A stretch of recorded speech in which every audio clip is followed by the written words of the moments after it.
नमस्कार सर्वांना. आज ना झणझणीत असा स्टार्टर तयार करणार आहोत. त्यासाठी मिक्सरच्या भांड्यामध्ये आपल्याला निवडून स्वच्छ धुवून घेतलेली कोथिंबीर घालून घ्यायची आहे.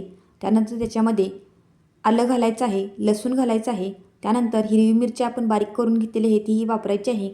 आता पाणी न वापरता याचं वाटण करून घ्यायचं आहे. हे आहे बोनलेस चिकन. त्याचे आपण बारीक असे काप केलेले आहेत. ते स्वच्छ धुवून घेतलेले आहेत. त्याच्यामध्ये गरम मसाला घालायचा आहे, धना पावडर, त्यानंतर जिरे पावडर घालायचे आहे. त्यानंतर कढीपत्ता वापरायचा आहे आणि मिक्सरमधून बारीक केलेलं आपण वाटण त्याच्यामध्ये पूर्णपणे घालून घ्यायचं आहे. त्यानंतर अर्धी वाटी बेसन, कॉर्न फ्लावर वापरायचं आहे आणि तांदळाची पिठी समप्रमाणात वापरलेले 1 वाटी दह्याचा वापर केलेला आहे आणि चवीपुरतं मीठ घालायचं आहे. आता मिश्रण छानसे एकजीव करून घ्यायचं आहे. त्याच्यामध्ये थोडासा फूड कलर ॲड करणार आहोत. आता मिश्रण छानसं परतवून घ्यायचं आहे आणि 30 मिनिटासाठी आपल्याला झाकण घालून ठेवून घ्यायचं आहे. हा ग्रीन चिकन 65 एक लोकप्रिय मराठी भारतीय स्टार्टर आहे. चिकनचे तुकडे हिरव्या मसाल्यामध्ये या मिश्रणामध्ये मॅरिनेट करून तळले जातात. त्यामुळे एक खास हिरवा रंग, तिखट आणि मसालेदार चव येते.